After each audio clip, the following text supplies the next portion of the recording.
Jim Young with Moffat Glass. Jim, why don't you go and say hello and in a snapshot, tell them what it is that you do. Hi, everybody. I'm Jim Young with Moffat Glass. Just a quick rundown of what I do. I kind of do customer service for the company. I run the Loveland branch with the gentleman, JD. And in the last probably year and a half, 2 years, I've started leaning into doing content creation and social media. How did you first get into the glass trade? What was the first job in the industry? I've never worked for another glazing company. I've only ever worked for Moffat Glass. When I was hired on, it was Moffat Paint and Glass. I was hired in to do the paint part, and we no longer do that anymore, so you know how that went. Along the way, I was always, even though I was the front counter guy, always answering the phones, I was that guy that always went back on the table. Hey, show me how to cut the glass. Tried to stay out of the guy's way enough that I could pick things up. Even though it wasn't my job, I always wanted to at least have an idea how to do things, and that's kind of how I got into it. I am not a true glazer like a lot of other people. I am the counter guy that just kind of knows how to do stuff. Well, you have me fooled. I see you cutting glass and glazing windows all the time on social media.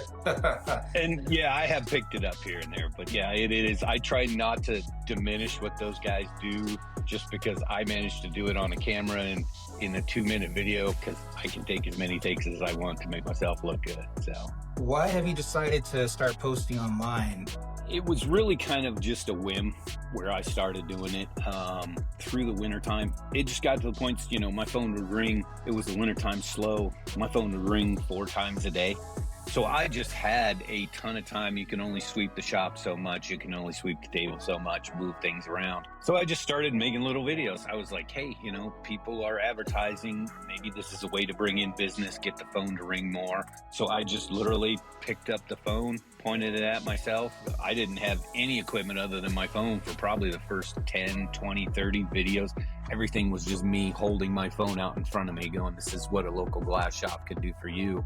And I think it was maybe 2 videos in before just one day that fell out of my mouth, things a local glass shop can do for you. And it just kind of flowed from there. 1.5 2 years into it, I've had, a little bit of success at it, starting to meet other people like you. Now I'm slowly starting to see some of the benefits. I have a few customers that come in and they're like, I know you. And I'm like, is that a good thing or a bad thing? But then they're like, no, we know you from TikTok. And I'm like, okay.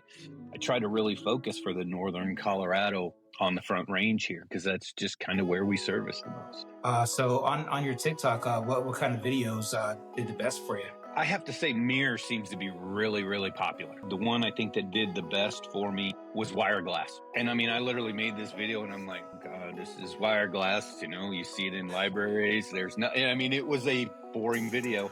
And that was probably the first one I ever had that really sort of took off. And I think it just broke 100,000 views.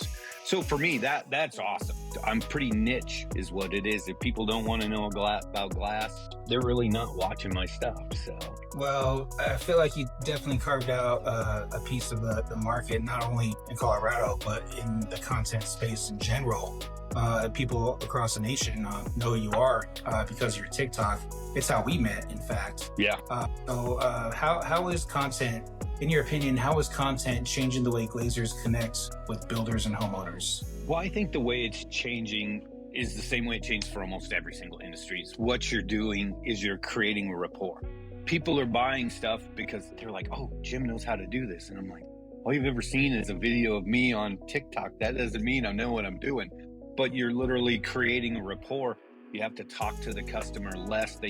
You're just building a little bit of trust by giving them information that they wanted. And I still learn every day new stuff we do with glass all the time. I think it's just getting it out there and helping the company so they do know your name. They know the faces when they come in. There's just that rapport. That's a very powerful message. The point of content creation, on my perspective, isn't to go viral, is to put the right message in front of the right person. You're selling them ahead of time before they even walk into the shop. And you told me that you post up to 3 times a day for years now. And so that's like warming people up well in advance, and people know you when they go into the shop. And I'm sure that it's helping business and it's going to help the longevity of your company. So I really, really respect and admire what it is that you do there. What is a quick piece of advice for young glaziers that wants to build both a career in glazing, but also a brand like you have? Building a brand, I would just say, don't worry about the equipment. Don't worry even if you don't have anything to hold the phone up. Just record. put it out there. You slowly learn what people will watch, what they won't watch, and you'll make videos that you think are awesome and nobody will watch it. Those will be the biggest failures, and you'll be so bad, and you'll repost it, try and re-tag it, put different things on there, and it'll go nowhere. And then you'll make the video like the wire glass video that you just think is the most boring thing in the world, and people will watch it. But if you're kind of targeting who you're going for, like you said, getting in front of the right people didn't know that a glass shop, they didn't have to buy a new picture frame. I can go down and buy a $5 piece of glass and they can cut it for me right there on the spot. Yeah, that's how it works. So I think that's the main thing, is just, even if you don't think it's great, make the video. If you think it's unimportant, make the video, put it out there. Because the great thing about social media is that, if you have a video on there that has 2 views, it doesn't matter to anybody. They're not looking at that. Thank you very much for hanging out with me today, Jim. Jim will be coming down to Bear and Glass sometime soon, and we'll be posting, we'll be making what a glass company can do for you, featuring Bear and Glass. So look out for that. I appreciate everybody for watching, and I'll just end with this. If you're in glazing and you're not posting yet, you're already falling behind. Like Jim says, all you got to do is start. If you have no idea where to start or how to start, you can hit me up in the DMs. I'd be happy to help. That is what I do. Otherwise, I'll just keep making awesome glazing content with my friend Jim, and we'll see you guys in the next episode. Thank you. Thank you.